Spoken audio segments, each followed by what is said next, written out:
Yes ఇప్పుడు తను చెప్పినట్టు శ్రీచరణ్ బ్యాక్గ్రౌండ్ స్కోర్ వరకు మేము విన్నాం. సినిమాలు అంటే పాటలు లేవా? మూవీలో మొత్తం 4 సాంగ్స్ ఉంటాయండి. 3 సాంగ్స్ మాంటేజెస్, ఒక థీమ్ సాంగ్ లాస్ట్లో టైటిల్స్ మీద వస్తుంది. సో డ్యూయట్లు, ఐటమ్ సాంగ్లు అవి లేవు.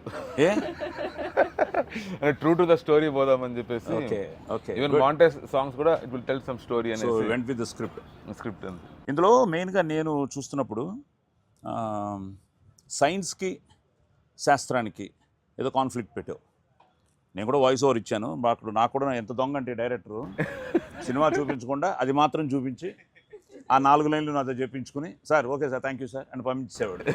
సో ఎందుకంటే సినిమా తెలిసిపోతున్నామోనని. సో ఈ సైన్స్కి శాస్త్రానికి అనేది రామరాజు గారు ఏదో ఒక చోట డైలాగ్ కూడా చెప్తాడు. అవును సార్. అంతకుముందు ఐ థింక్ హీరోయిన్ డైలాగ్ ఎవరి డైలాగ్ నాకు తెలియదు. ఒక డైలాగు చీమ కుట్టినా అది శివుడు ఆజ్ఞని, అలాగే డెత్లో కూడా సైన్స్ చూస్తాడని, సైంటిఫిక్ చూస్తాడని, ఇలాంటి ఏదో కాన్ఫ్లిక్ట్ పెట్టావు.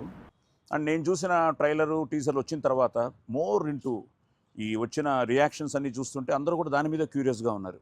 సో అసలు ఏంటి, what is that conflict of science and శాస్త్రం, ఎలా వెళ్ళేది దాని మీద? మనం ఒక జడ్జిమెంట్ ఇవ్వాలని ట్రై చేయలేదు సార్ దాంట్లో ఏమి. అంటే బేసిక్గా దట్ క్వశ్చన్ సైన్సా శాస్త్రమా అంటే సైన్స్లో శాస్త్రం ఉంటుంది, శాస్త్రంలో సైన్స్ ఉంటుంది అనేది పాయింట్ బేసిక్లీ. అంటే ఇది బోత్ ఆర్ ఇంటర్వ్యూన్డ్ టుగెదర్ అనేది ఇదనమాట. సో మూవీలో కూడా ఇప్పుడు హీరో వచ్చేసి హీస్ ప్యూర్లీ సైన్స్ నమ్ముకొని వస్తాడు, విలేజ్ చూసి సూపర్ స్టిషియస్ కంప్లీట్గా, అంటే కంప్లీట్లీ వెరీ రిలీజియస్, వెరీ అంతా ఉంటుంది. సో న్యాచురల్గానే ఆటోమేటిక్గా ఒక కాన్ఫ్లిక్ట్ ఇద్దరి మధ్యలో ఏర్పడుతుంది. ఓకే, ఆ లాస్ట్ రెజల్యూషన్ బట్టి audience they should be able to interpret అనేసి, మనం పాస్ చేయట్లేదు మెసేజ్ని, వాళ్ళు ఇంటర్ప్రెట్ చేసుకోవాలని. Okay okay.